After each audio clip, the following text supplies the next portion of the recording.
Warning. This show contains naughty language, adult themes, and may contain mentions of suicide. Listener and viewer discretion is advised. The church is not affiliated with, endorses, or affects this show in any way. I get my answers from archangels, which are the right hand of God. So if you ask a question from me, you're getting an answer from God.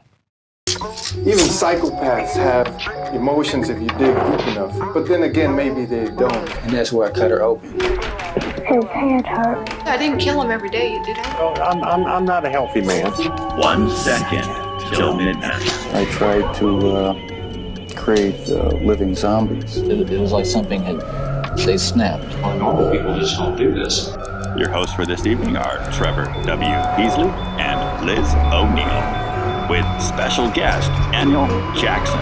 Believe me, if I started murdering people, there'd be none of you left.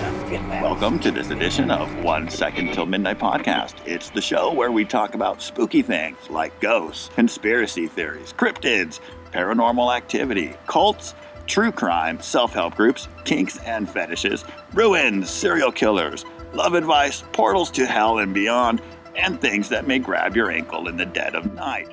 Opinions expressed in this show are that of the hosts, and the hosts alone. And just in case we get something wrong, you are encouraged to do research and form your own opinion. All we ask is that instead of being a dick in the comments, you update us with any corrections or new findings, and become part of a positive conversation that benefits everyone. I am your host, Trevor W. Heasley. Joining me is Lizzie O'Neill with special guest Daniel Jackson.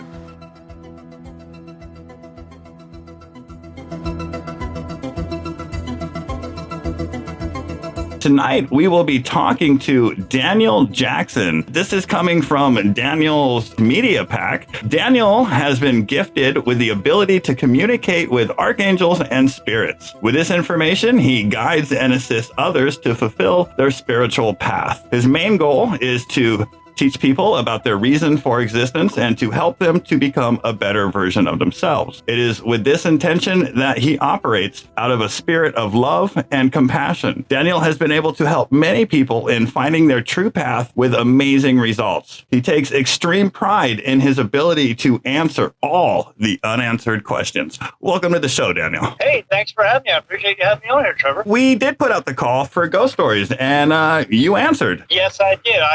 My life is basically a living, breathing, walking, talking ghost story.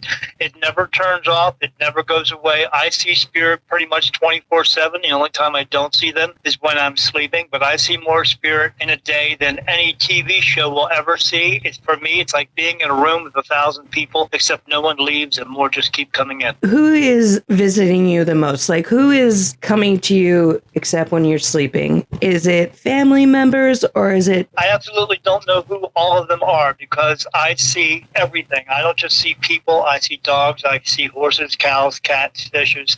I see everything. I see other beings from other worlds. So, like I said, I see so many spirit every day, all day long. To give you an understanding of how many I see, it'd be like if you were walking through the mall and all the people you see through the mall, try to pick out one face and describe that person to me. It's very hard to do because I do see so many. They don't come in like they do in movies and TVs where they just walk up and it's one by one. They will actually come through each other and then another face comes through another face, and that's how it happens. Usually when I think of people seeing dead people, I think of it like the movie The Sixth Sense, where you visually see them. Recently, we've spoken to some mediums who say they don't actually see them. It's more of a feeling, but that some gifts are different than others. You physically see like an embodiment of somebody. Yes, I actually see them. Not all people do see them, or not other mediums see them in that way, but yes, I absolutely see them, hear them, feel them, smell them, and communicate with them. If I was to tell you that I wanted to communicate with someone, do you have that ability to talk to them? I can get answers about them. Mm-hmm. I don't necessarily talk to them to get answers from someone who has passed away. The place where I get my answers from are what we refer to as archangels. They are not men with wings. They don't have wings. They don't have a sword and a shield, and they're not fighting a battle in heaven.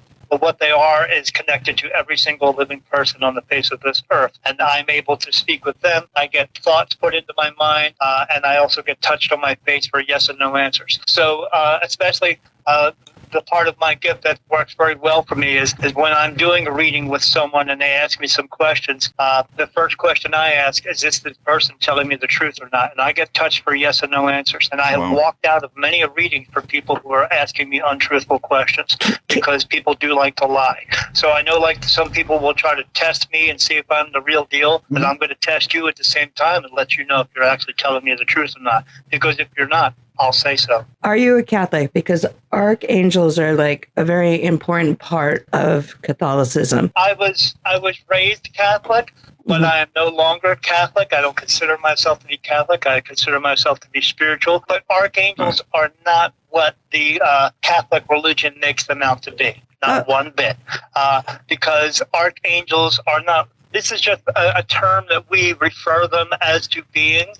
They are not what we make them out to be. They have been here for billions of years, way before religion. Religion is pretty much bullcrap. We share that background of Catholicism. So what do you consider archangels? Archangels are beings of a higher consciousness that no longer need bodies. They are beings who are here to help us and not trying to gain control and power over us like religion wants to do. Because religion wants to tell you how to live your life the way they want you to live it and give them 10%. And how did they know about 10% thousands of years ago? Because the people who wrote all these rules and these books were kings and queens. That's how. To be clear, like you don't consider that they're evil archangels. No, there's no evil archangels. There is an archangel named Lucifer. He is not the devil, and there's no such place as hell either. I don't think the Bible ever actually mentions the fiery hell that we envision. I think that was kind of like invented in like the cartoons and Dante's Inferno. And no, but they do mention him as being the serpent, and he is not a serpent either. Yeah, there is no such place as hell. I'm able to see into both realms because one of my abilities is I cross spirit over into the light, and we can talk about that light if you want to, because I have something within my abilities that absolutely no other medium on the face of this earth has, because it doesn't need to be within anyone else. It is only within one. It's within me. But I can see into both realms. I can see what we call heaven. It's just a place, and the earthbound side. And I can guarantee there is no one walking around with horns and a tail torturing anyone. Now, there may be someone there with horns and a tail, but that's just because that's what they look like where they come from. Because if anybody believes that we are the only world with beings on it, they are absolutely, completely incorrect. So aliens, extraterrestrials would go to what we would call hell? It's more of a universe thing than an Earth thing? No, it's more of a universe thing, but yeah, no one is actually going to hell or anything like that. No one's being tortured or burning or anything like that. Nothing like that. Even along the lines, I know no one's going to like this, but Hitler did not go to hell because Hitler was the body here making decisions based upon what he wanted to do using his free will, too much about himself.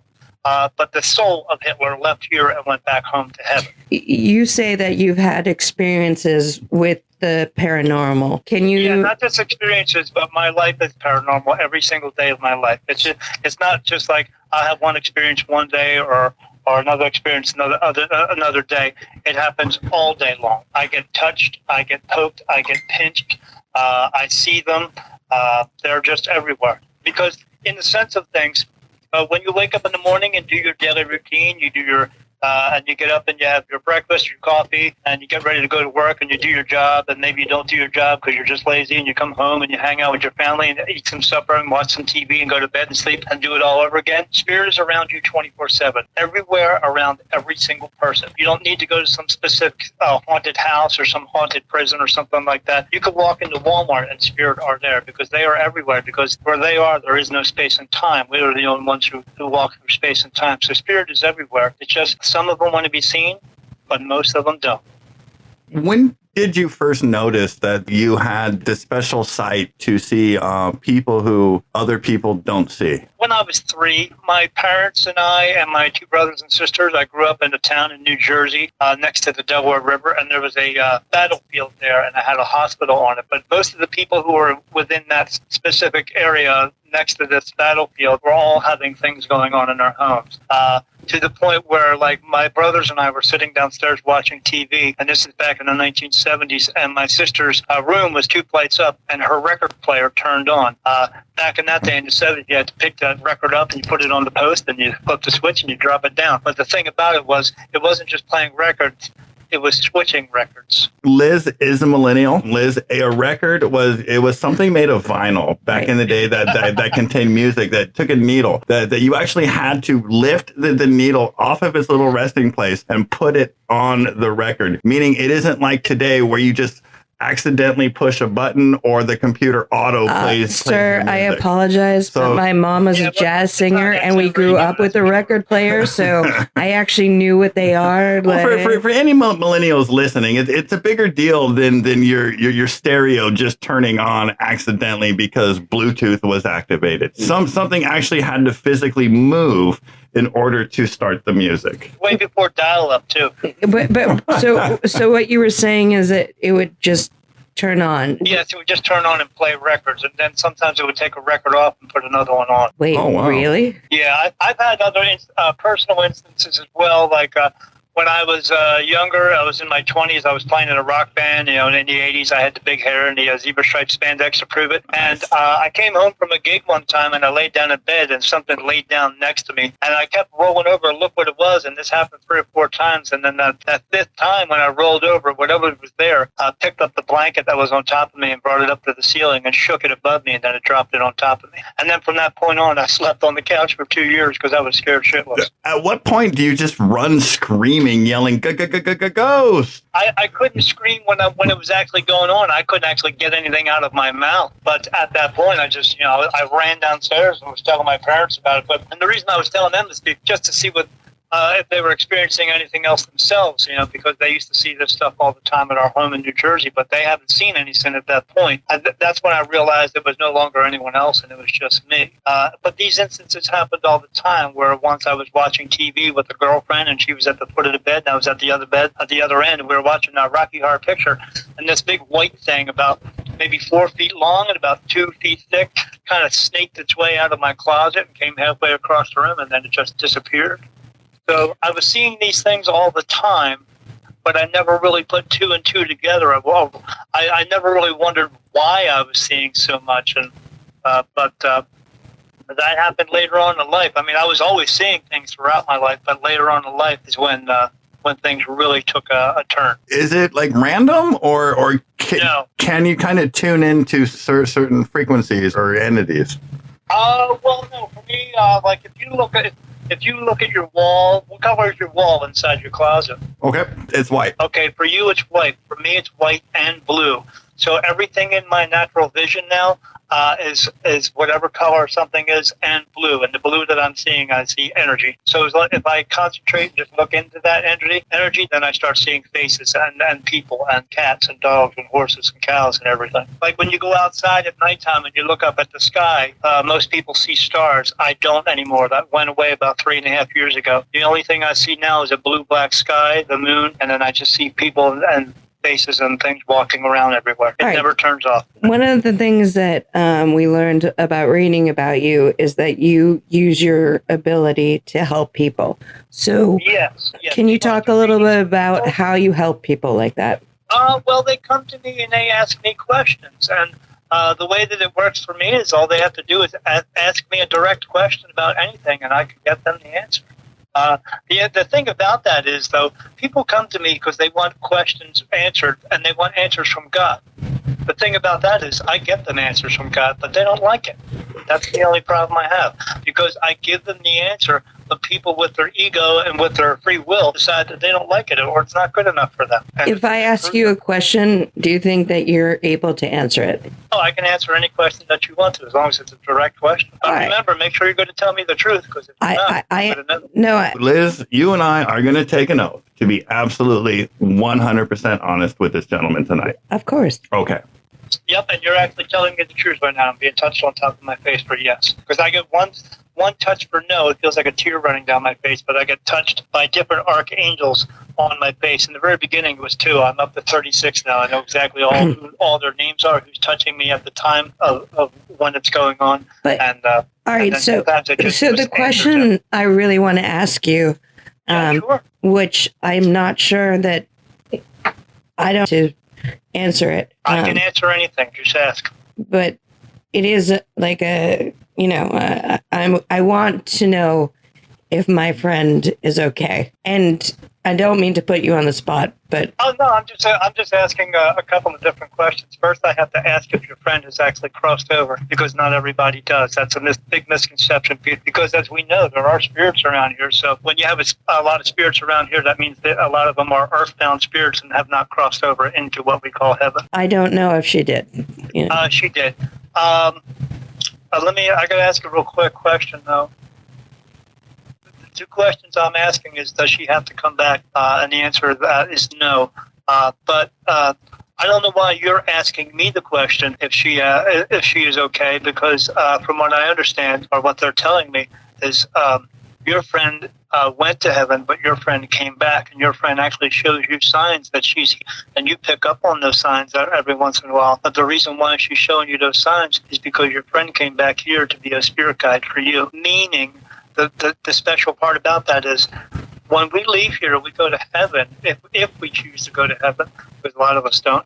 As many people that cross over, there's that many who don't cross over for many reasons. But the ones who do go, if you don't have to come back, they like to sometimes become spirit guides. In other words, helping you to make decisions throughout your life. But the thing about that is, heaven is 100,000 times better than you can ever imagine it is. We can't imagine what it is because we're really not supposed to know what it is for now being here, because if you understood that, you wouldn't want to be here.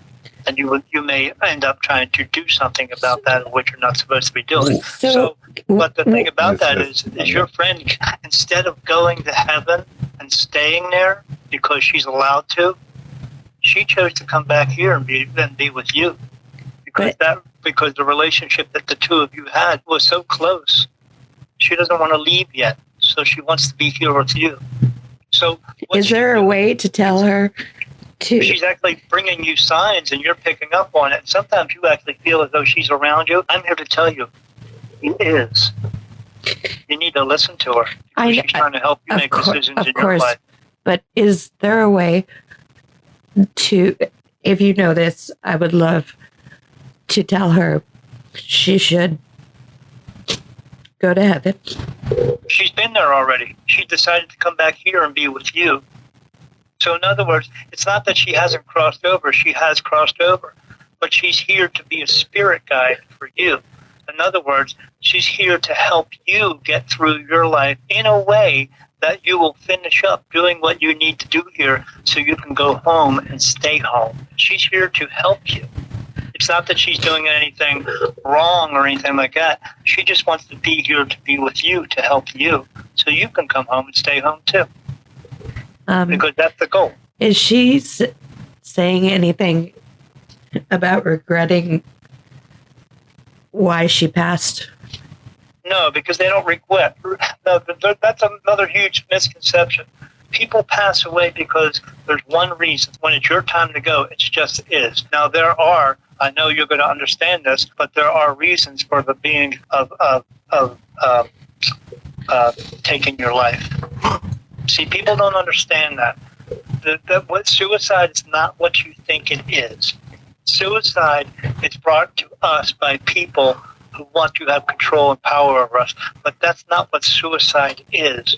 Suicide is because when the soul is being called home to heaven, I mean, just think of it in this way. When you're out and playing with your friends on the corner and your mom calls you and tells you, Liz, I want you to come home. Liz, I want you to come home. What are you going to do?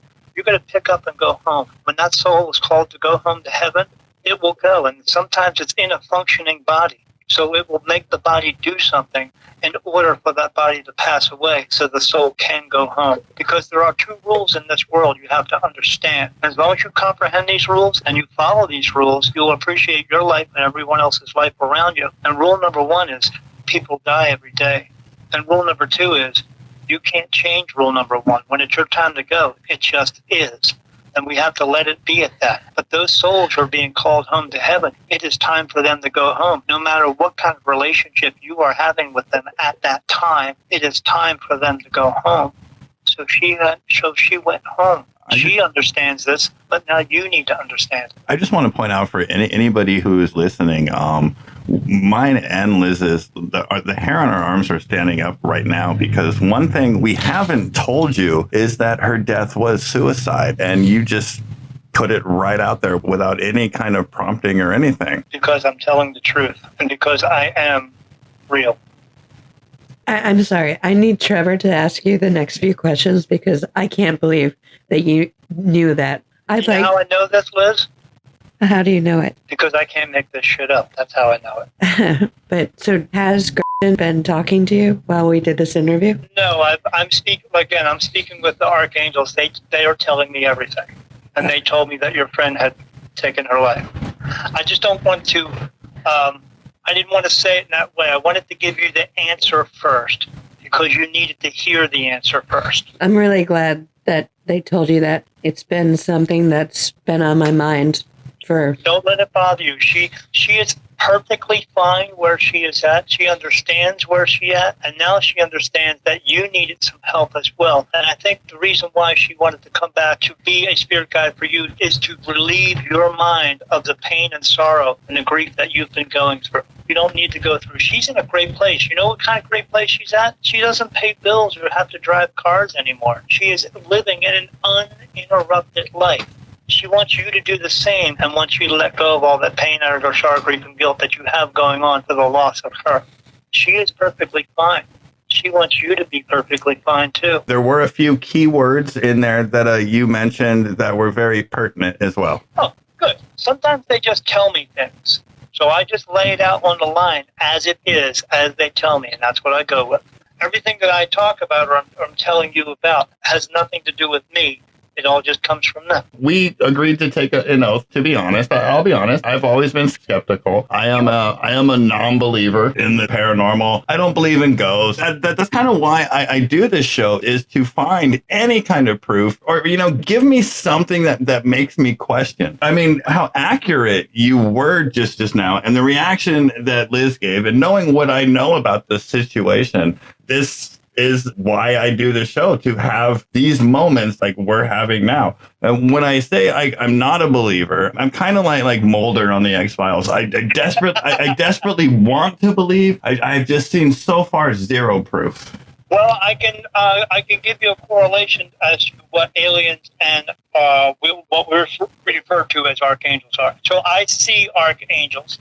They do not look like men with wings. They don't have wings, a shield, or sword. None of that stuff. Most archangels that I see, and how many do I have with me? I have all of them with me. But most of the ones I see, they look like I see them in my room at nighttime when I have the lights out. I see them next to me during the day, but it's a little bit different. If you've ever seen someone smoking a cigarette, like the little petals come off the cigarette of smoke, that's what I see around me all the time on my left side and my right side. And it's everywhere that I go. But at nighttime, I actually see their faces, and they are not anything like you would think they look like.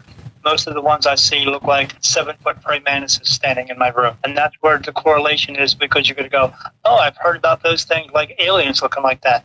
And that's what they are.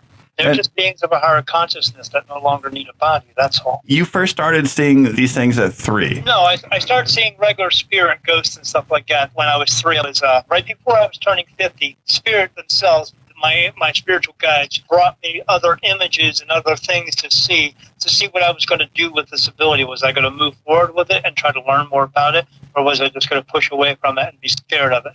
And when I say they showed me things, my wife went away on vacation to see her daughter in California, and I was back in Delaware. I'm in Arizona now, but for 2 weeks they showed me everything you can imagine that was scary. I was seeing 7-foot skeletons walk around the room, different kind of clouds and stuff coming out of the floor and out of the ceiling. I was seeing red and green mist pour out of the walls, with skulls coming out of the walls with red eyes and green fangs. And I saw the Hat Man appear in my basement. I was seeing everything. And then my wife came home and she told me about her adventures in California.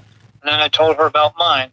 And then she thought I was going a little bit crazy because I'm diabetic. She thought maybe it was my medicine. And then 3 days later, she started seeing some of the same things too. Can you explain to me who the Hat Man is? That means something to me, actually. Absolutely, because the Hat Man is absolutely not in spirit. The Hat Man is actually coming from another dimension. And the reason why he comes into our dimension is because people in his dimension want to know how we have a connection to spirit, because the people in his dimension do not. And that's why he comes here in our dimension to observe people like myself, usually a lot of children, because children are born with us. We are all born with us, just not everyone keeps it. But children have a closer connection with spirit because they are back into the world again. You can call it reincarnation, whatever you want to. You're just returning because you haven't fulfilled your purpose enough. But you come back into the world and they are so brand new. They're so pure apart. They see a lot of spirit. So when you see somebody say, a kid saying, somebody says about their kid, they have an imaginary friend or something like that. They're not imaginary.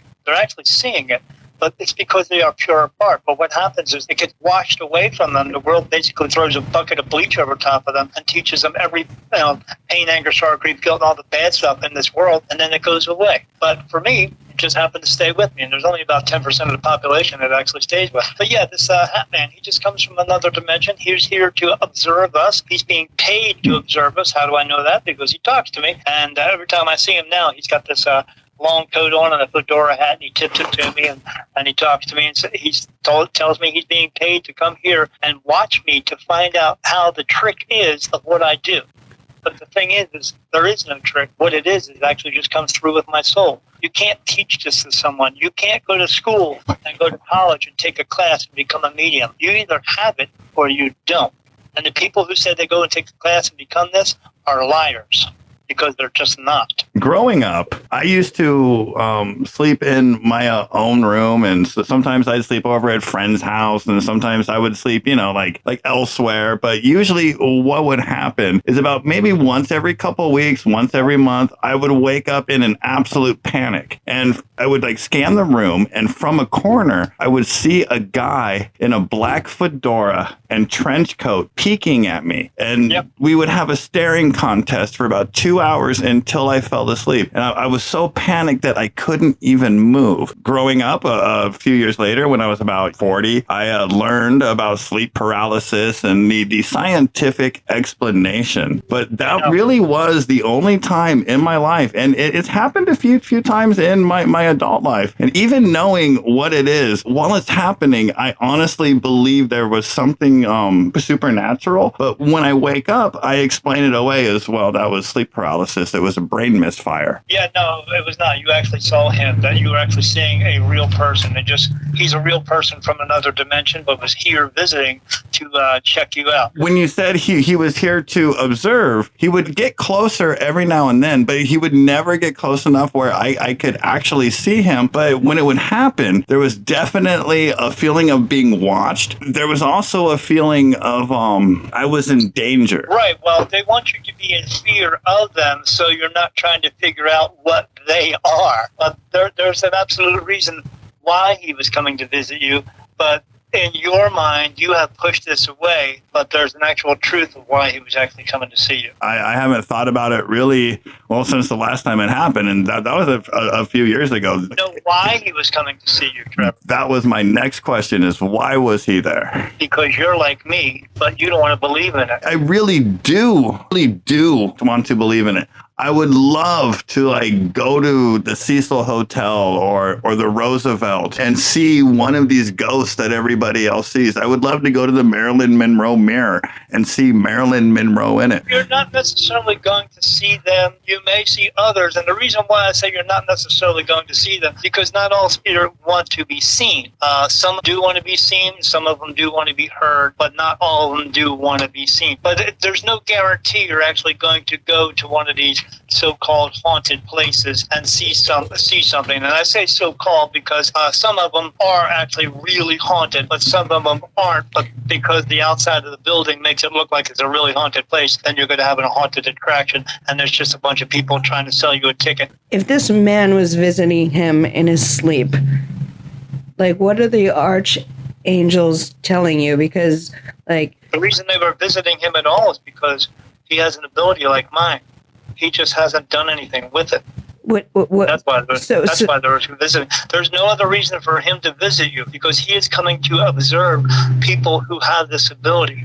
So the reason he came to visit you is because you have this ability. What really got me about the Man in the Hat is I had made a short film about like maybe 10, 12 years ago about a little boy who goes to bed and the monsters come out at night. And one of the monsters that I put in the film was the Man in the Hat. And this was before I even learned what sleep paralysis is, and that some people have similar visions. Some people see the old hag or the little imp on your chest. There's a reason for that too. You see, spirit themselves, the way that spirit communicates with each other is through what we would consider telepathy. So it's going from them to the other. They don't actually speak in a way that we speak because they no longer have a voice box. But the thing about that is we have been taught there are demons and devils in this world. There are no demons and devils. And there may be other spirits out there that look like monsters, but that's just because that's what they look like where they come from. We would just associate that as being a monster. So there aren't actually any monsters, but there are negative energies, and negative energies are just people or other beings from other worlds who were just horrible. But we have them here all day too. We just call them regular people who are just horrible. But what they do is they don't cross over into the light because they want to hold on to their anger, pain, sorrow, grief, and guilt and all that stuff, and they just continue to be a horrible negative energy, and they can influence you to try to do bad things just as well as positive energies can try to influence you to do good things. But the thing about these negative energies is because they are talking to us in a telepathy type of way, meaning they read our minds. So if they come through and they pick up a TV control and they throw it across the room, what's the first thing you're going to think of? Oh my God, it's a demon. It's something that's going to come and kill me. It's a bad ghost or something like that. And when you think about that, when you think about a demon inside of your mind, they are reading your mind. And at that point, because they are pure energy, they can manipulate themselves to look like that demon you thought of and then come into our realm and show themselves as that. And then what are they doing to you? Producing fear in your heart. And that's what they need in order to survive in the realm that they are in. They need negative energy to survive. So if they can produce it through you, then they also feed off of you from that negative energy. I just like to call them energy vampires because that's what they are. But yeah, there are no real monsters, but they know we think about monsters and demons and devils, and then they read our thoughts, and then they produce themselves to look like that to produce negative energy from us so that they can feed off of that. They don't want you to spin around. They don't want your head to turn around and spit out pea soup. They want you to remain alive so they can collect negative energy off of you. You said that the Man in the Hat visited me because I have a special ability. What would be like the first step for someone like me who has been visited by the Man in the Hat, somebody who has been observed like as a child having abilities, but never actually nurturing them until, middle age? What would be a first step that I could take to kind of help create that connection with the other side? A key for that is the key for everything, and that is meditation. In meditation, you can get so many messages from meditation by talking to other spirit, by talking. You may have some negative energies come in, but all you have to do is tell them to go away. But you can talk to spirit, you can talk to angels if you want to, if they want to talk to you. But within meditation is where you're going to find the answers and the key to everything. Meditation's not always easy to do. I take my phone and I go into YouTube and I find something called binaural beats. It's more of just music because I don't do guided meditation because I'm 55 years old and can't picture myself climbing up a tree. I mean, just can't do it. So then I put it on with a Bluetooth speaker and I let the sound engulf the entire room, which engulfs me. And because that's what you are based on, everyone is based on is sound and vibration. And you just have to be able to clear your mind, because in order to get clear messages, you have to have a clear mind. And so you do that, and you will start to get messages eventually. But it does take time. It's not going to come to you right away, because they want to be able to trust you to make sure that you're doing this for the right reasons. Because if you're just out there to be one of these mediums who wants to make $450 an hour because you want to have 6 cars and 7 houses and 10 boats, you're not going to get the messages in the way that you want them. Thank you. They want to trust you. They want to be able to know that you're going to do this for the right reasons and not just go around telling some stories to your friends. And then when you do this meditation, you'll get answers. But you have to ask the right questions as well. And then the best way to do that is before you go into meditation, say out loud, what you want from it. Ask them, can you show me anything that I need to see, hear, or feel? And then just ask them and continuously do this and get this into a habit where you're meditating all the time so you are able to get these messages. But the key to everything is through meditation. I myself don't meditate as much as I used to because I'm so connected all the time. Like I said, I'm connected 24/7. It never turns off. They're always putting thoughts into my mind. My own thoughts are no longer even mine. My thoughts are only like 15% me, and the other 85% is them, and it's always constantly changing. So I'm always in communication with them. All I have to do is ask a question and I get the answer. But for other people who are looking to move forward with this, the key to everything is meditating. Is there a spirit or a archangel that would be around more often with you? Is there somebody who would be like more specific to you, like a friend or somebody that you're more comfortable with than the other spirits? Not with me, no, because I'm comfortable with all of them. And how many of them do I have with me? All of them. And all of them is not, as they mention in the Bible, there's not 13 or 14 of them. There's thousands of them. But I know the names of 36 of them, including Jesus Christ. He's also one of my spirit guides. Lucifer is one of my spirit guides. I can go through the names, Helen, Jesus, Raphael, Lucifer, Amenadiel, Azrael, Nazakim, Michael, Paul, Jacob, Daniel, Azazel, Ezekiel, Richard, John, Nicholas, Ansel, Jeremiah, Jonah, Jonathan, Arthur, Ophelia, Ariel, Azrael, Paul, Helen, Manos, yeah. The list goes on. That's how many I'm in conversation with all the time. All I have to do is ask a question, and either put the thought into my mind, or they answer me yes or no for certain questions. Even to the point where I could be riding down the street on my motorcycle, and I say to myself, okay, but not really myself because I'm talking to them. Should I make this right turn here? And I get touched to my face for no. And I go, oh, so I should make this right turn and go up to the next one, make that right turn, and I get touched to my face for yes. So what do? I listen to it, and I follow through, and I take that right turn. What was the other right turn? What was going to happen there? I don't care because I know they're looking out for my best interest. So I don't pay attention to that because I'm not looking for every single answer. I don't need every single answer. I just need the ones that are important. Why you? I mean, why do you think you were chosen over anybody else? I'm going to explain something to you, very simple, but it's not very simple for most people. But when I say it, you're never going to hear another medium ever tell you this ever again because they can't, because it's not them. So when I say I cross spirit over into the light that I'm crossing them over into, there's one specific light that shines all the time. When you pass away, when it's time for you to leave your body, you'll stand up out of your body. You're going to take a step to the left. You're going to look to the right because that's the way it happens because I see it every day. And you're going to see a light in front of you. That light is your own personal light. Everyone gets one. And when you cross over, it turns off. If you don't cross over, it turns off. And then that's it. Then you're here with all the other miserable spirits walking around.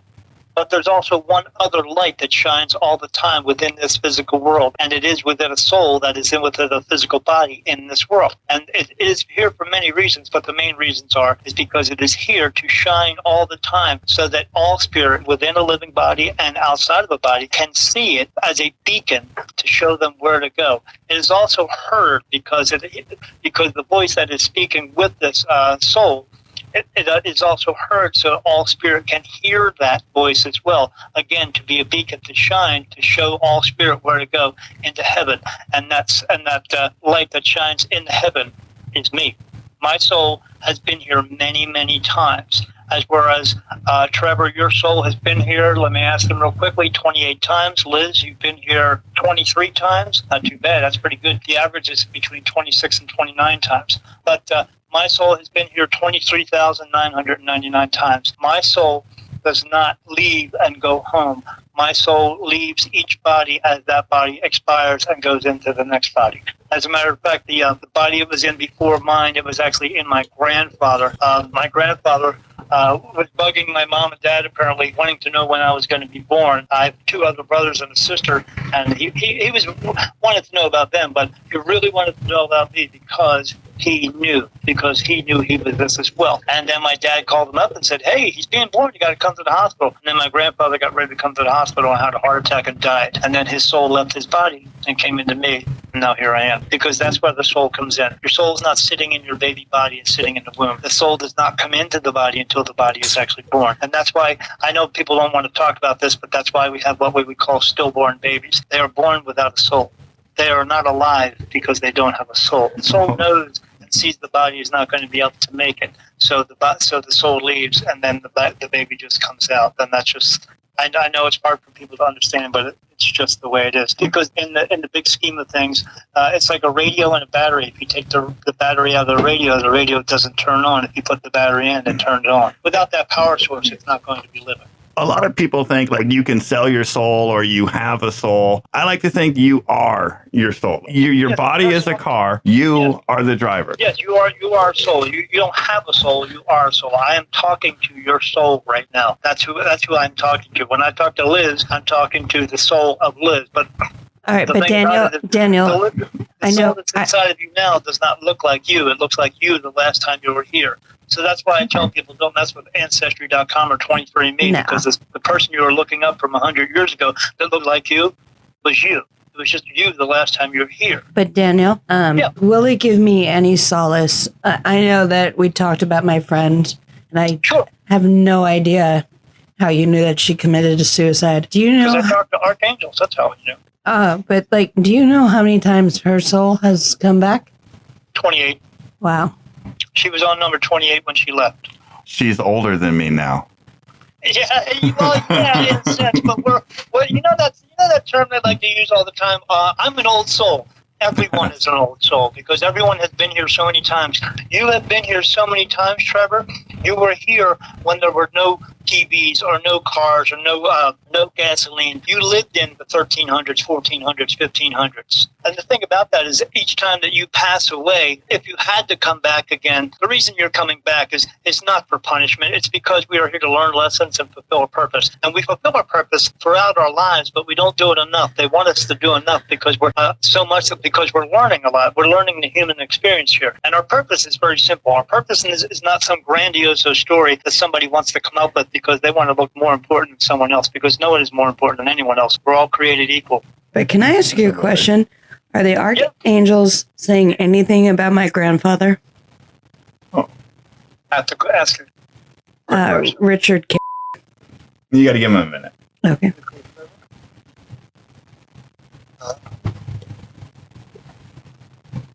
Is that why she doesn't turn anything around there?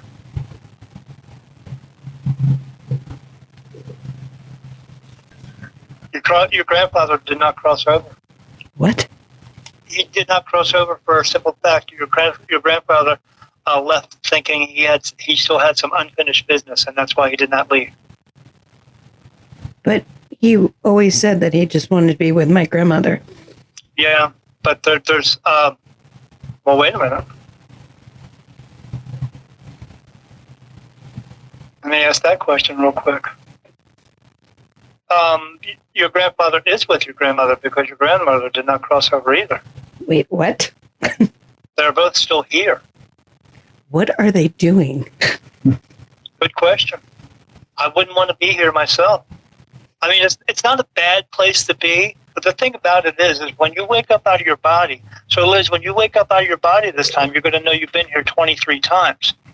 So you're going to know that you've been here because you're going to get perfect memories of your life here, but you're also going to get perfect memories of your other 22 lifetimes. And when you know that you've been here 23 times, you know there's a possibility you might have to come back. And some of them just don't want to come back. Are they able to talk to them? I just know that they are here and have not crossed over, because the place that they are at it's not a bad place. It's just a lower energy place.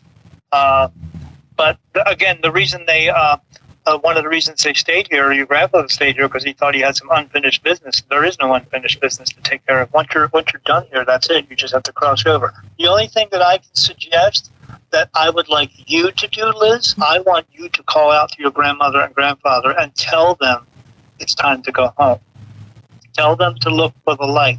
The light they're looking for, again, is me, but just tell them to look for the light and tell them it's time to go home. Tell them. So when I was in the hospital with my grandfather and he was like fighting, like he was 92 years old. Yeah, he didn't want to leave. There was something he was holding on to. But I told him it was okay, but you saying that was not enough. Like I said, It's okay to let go. Yeah, I mean, he did let go because the body lets go, but he was struggling with something. There was something he thought he needed to continue to do. Do you think it's my fault that they didn't cross over? No, absolutely not. It's not your fault of anything. No one has anybody's fault of anyone who passes away. They choose to do the things that they do because they choose it. I will say it this way. If Trevor, if you were an alcoholic and I was your best friend, I would say, hey, you know what? I'll take you to classes. I will take you to AA. I will keep you away from drugs and alcohol. I'll keep you away from all the bars and all that stuff. But then again, who doesn't like a good strip club? But I will keep you away from all that stuff. But until you choose, Trevor, to decide to stop drinking, no matter what I say or do, isn't going to make a difference. Everything you do throughout your life is ultimately going to be your choice to do.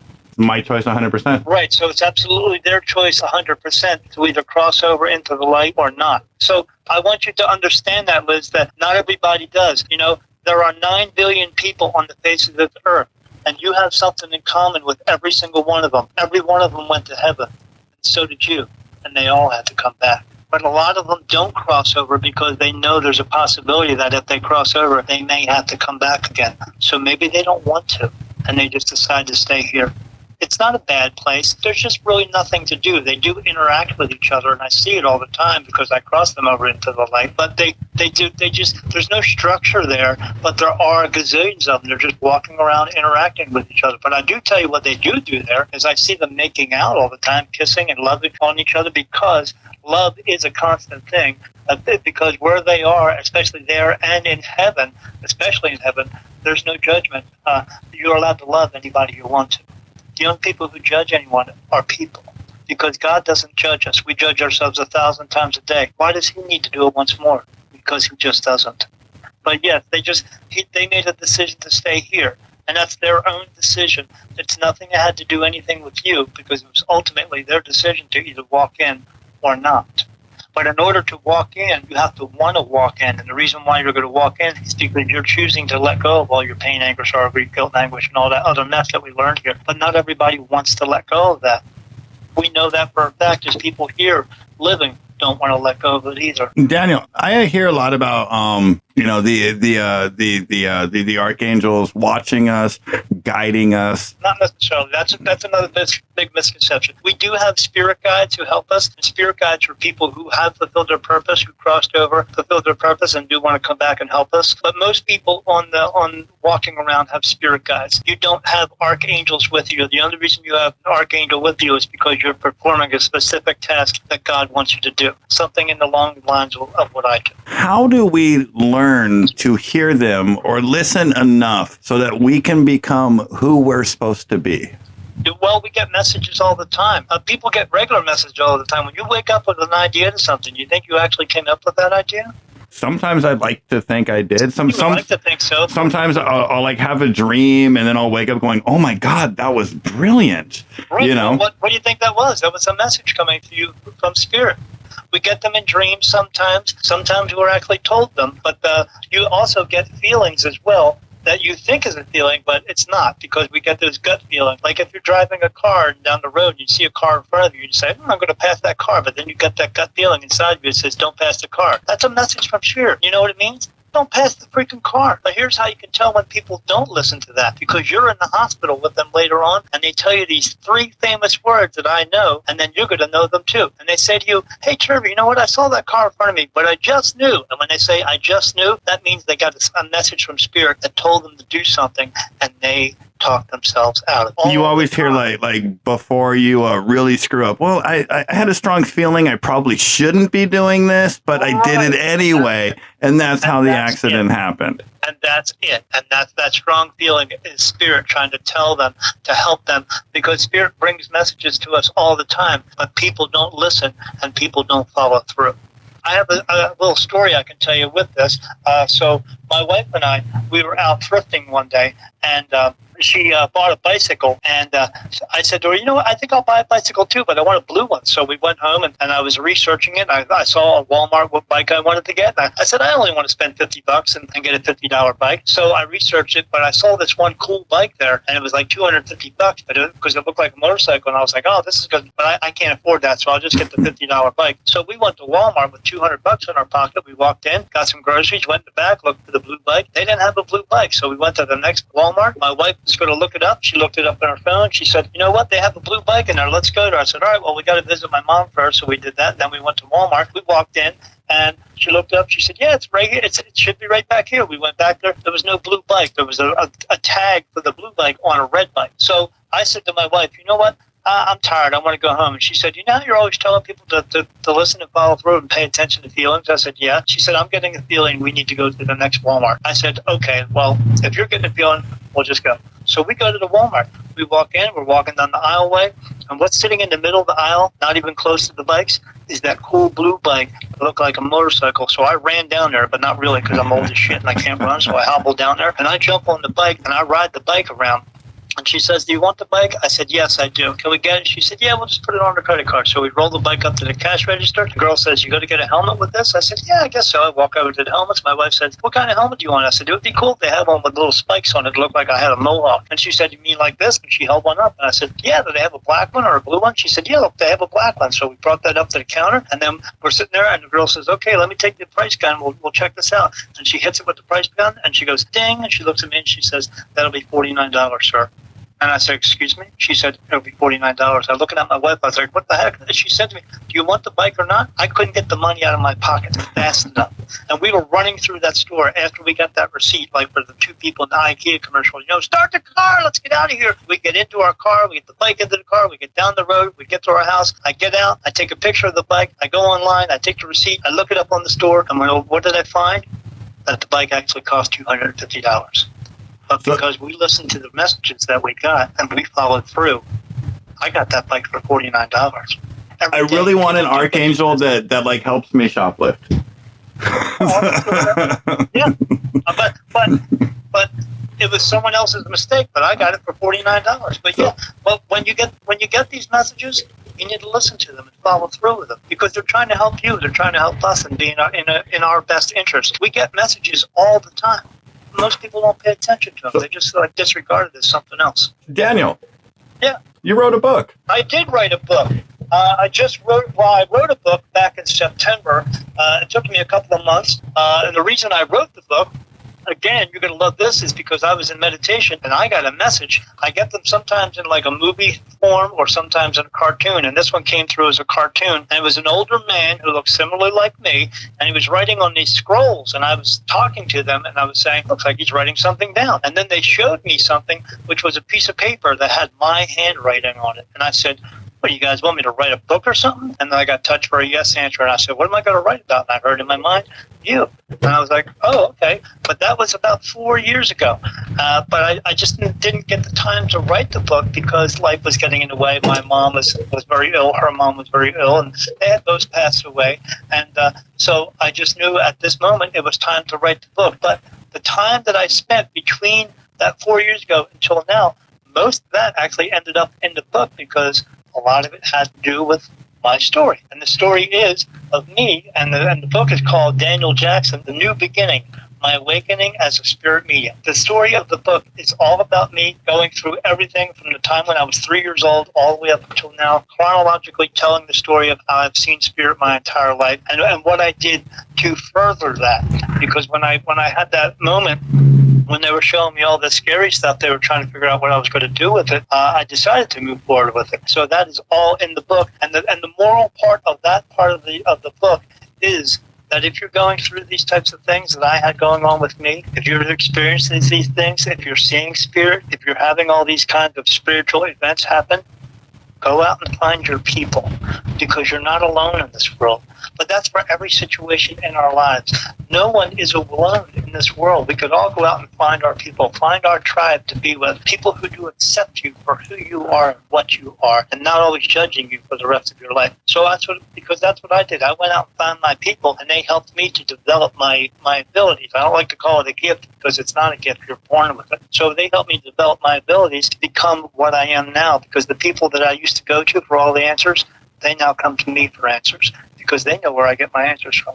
Because I get my answers from archangels, which are the right hand of God. So if you ask a question from me, you're getting an answer from God. not everybody likes it. But yeah, I have this book out. It's on Amazon right now. It just became available on Amazon. So if you look up Daniel Jackson, The New Beginning, My Awakening as a Spirit Medium, you'll find that book. It's only for sale for $8. You could also get the Kindle version of it as well. But I only put it up for sale for $8 because I would love to sell 1 million books, but I'm not out to make $1 million. But I sure would like to help 1 million people. Because at the end of the book, there's also 25 what we called channeled messages that my spirit guides gave me in order for me to write down. And the cool part about it was when I submitted everything to the editor to make this book, the only thing that did not need to be edited were those 25 messages. Why? Because they came from the source. That's why. Again, I agreed to be absolutely honest tonight, and Liz also agreed to be absolutely honest tonight. There were a few things you said, and there were a few moments that caught us off guard. Again, I am the skeptical one on a journey trying to figure out whether this is true or not. If I can figure out that the other side is true, that is going to change my entire belief system. Daniel, you have gotten me a little bit closer to that because there were some things tonight that I absolutely cannot explain. So again, I would highly recommend for anybody listening to read your book. In fact, as soon as I end this show, I'm probably going to purchase a copy for myself or see if I can illegally download one. Yeah, if you can do that, man, get away with it, man. Or if anybody else wants to get a hold of me for to do a reading for them, they can also find me at www.spiritmediumdaniel.com. That's one long word, Spirit Medium Daniel. I also have a podcast called Beyond the Veil with Daniel Jackson, and that's at www.beyond-the-veil.com. We're also on YouTube because I used to do teaching videos of telling people why we're here and what our purpose is and talking about spirit and where you can find spirit, all those types of things. And then you can also find the podcast on YouTube as well for Beyond the Veil with Daniel Jackson. But I'm on all the other major big hitters out there like Stitcher and Spotify with Beyond the Veil with Daniel Jackson. I can be found anywhere, and I'm also on Facebook along also with Spirit Medium Daniel and Beyond the Veil with Daniel Jackson. So I'm everywhere and anywhere that anyone needs some help. You can find me, and I will do my best to help you. So I can't thank you enough for coming on the show tonight. No, I appreciate you guys having me on. And hey, what time is it out there where you guys are? It is. So we're on Pacific time. It is right now 10:17 p.m. So we appreciate you staying up super late. And I'm not up super late. It's also 10:17 here. Anybody wanting to check out your podcast, Beyond the Veil, you can pretty much find it wherever you cast your pods. The book is available on Amazon. It's highly recommended from me. In fact, we have some reviews here. Kat E says, I was impressed with Daniel's patience, clarity, and genuine character to deliver messages and advising direction. Tammy B says, his abilities are amazing. He's honest, caring, and very informative. Trevor H absolutely backs up all of these reviews. So if you listen to the show and you're as impressed as I am with Mr. Jackson tonight, absolutely listen to Beyond the Veil and buy the book. If you would like to have me on again, we can have a Spirit Medium Daniel Part 2. Would you actually be willing to come back on and take a couple calls? Yeah, absolutely. I used to do another podcast with a guy that was called Dead End Stories because, dead is not the end. And people would come on there and ask me questions. And sometimes they would tell me about the experiences they would have. And then I would decipher the experiences for them. But yeah, absolutely. I would love to take calls as long as they got some truthful questions, because if they're not telling me the truth, I will out that's for sure. Excellent. Yeah, I mean, we've been nothing but honest with you tonight, and I have a strong feeling that you've been nothing but honest with us as well. And thank you so much. I can't thank you enough for this conversation. So I can show you how you can prove that what I'm saying is real. So as you're standing there, both of you, I would like you to take your two hands and cup them together like you're holding like a cup. Okay? And now when you look into that cup, can you show me fear in that cup? Or how about, can you show me doubt in that cupped hands? Or can you show me anger or sorrow or grief? Can you show any of that to me? Because even though you can't see those things, you sure make a hell of a lot of decisions based on things that you can't see.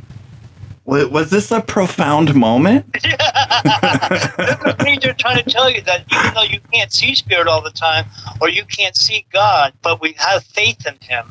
We also have faith in a lot of other things we can't see, but we don't even realize we're doing it. Just because you can't see it doesn't mean it's not real. It's not real. That's right. Fair enough. You were listening to 1 Second Till Midnight podcast. The hosts for this evening were Trevor W. Heasley and Lizzie O'Neill, with special guest Daniel Jackson. Please feel free to email us at 1secondtillmidnightpodcast@gmail.com. And remember, guys, don't get eaten.